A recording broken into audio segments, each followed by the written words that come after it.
नमस्ते, मैं मिष्टी अनांगी का आप सभी को स्वागत है मेडिटेशन सीरीज़ के इस पार्ट 2 में। आज हम बात करेंगे मन के बारे में।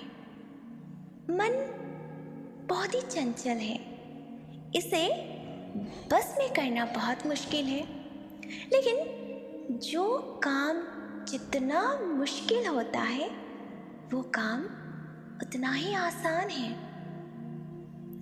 अगर हम मन की विभिन्न अवस्थाएं हैं उसको जान लें, उन सारे स्तरों को समझ लें, तो हमारी जो कल्पनाएं हैं, जो हमारे सपने हैं, ड्रीम्स हैं, उसे हम हकीकत में बदल सकते हैं।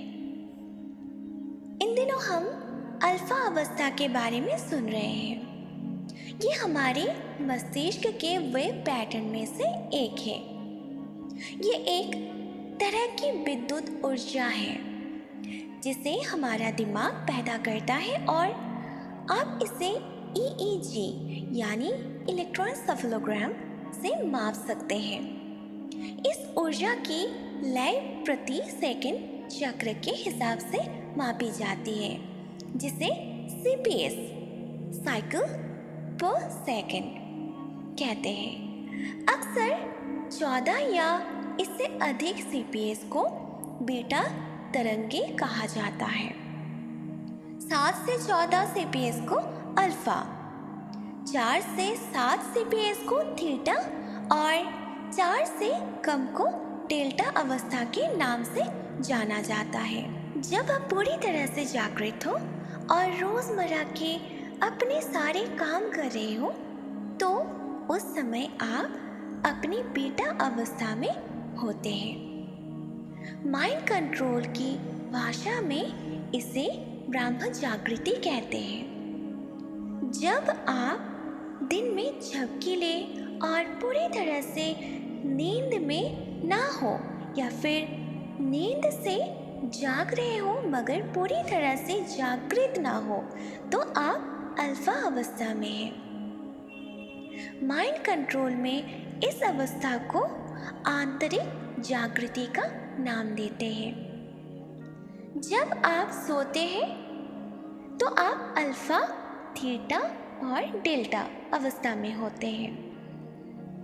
कई लोग मानते हैं कि उस समय आप केवल अल्फा अवस्था में होते हैं, जबकि ऐसा नहीं है। माइंड कंट्रोल प्रशिक्षण से आप सजग रहकर भी अल्फा स्तर में प्रवेश कर सकते हैं। तो देख रहे हैं ना कितना पावरफुल है।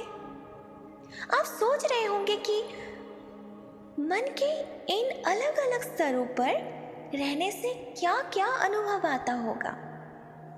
बीटा में रहने या पूरी तरह से जागने पर किसी खास तरह की भावना का एहसास नहीं होता।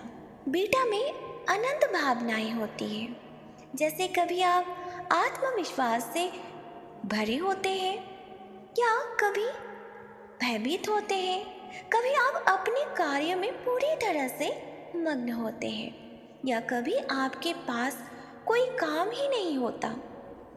कभी आप किसी बात में तल्लीन होते हैं, तो कभी बहुत उदास महसूस करते हैं। अधिकतर लोगों के लिए गहरे स्तरों पर संभावनाएं बहुत सीमित होती है। प्रकृति ने लोगों को अल्फा या थीटा की बजाय बीटा अवस्था में काम करना सिखाया है। अधिक गहरे स्तर पर लोगों के लिए कम चुनाव होते हैं, जैसे लोग या तो दिन में झपकी लेते हैं, नींद लेने की सोचते हैं, या फिर सो ही जाते हैं। लेकिन माइंड कंट्रोल प्रशिक्षण के साथ बीटा अवस्था का उपयोग करने की अनंत भावनाएं बढ़ती जाती हैं। बीटा अवस्था में आप जो बातें कहते हैं उससे अलग बातें आप अल्फा अवस्था में कर सकते हैं।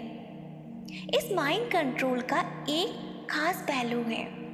जब आप एक बार इन संवेदनाओं को जान जाते हैं और इनका इस्तेमाल करना सीख लेते हैं तो आपको अपने मन का प्रयोग एक खास तरह से करना आता है। तब आप उस उच्च स्तरीय प्रज्ञा के संपर्क में आकर मतलब यूनिवर्स, सुप्रीम पावर, स्रोत ऊर्जा, कॉस्मिक एनर्जी जिसे हम कहते हैं, मानसिक स्तर पर उसका उपयोग करके अपनी कल्पना को भी हकीकत में बदल सकते हैं। Processes of a benevolent universe. Thank you.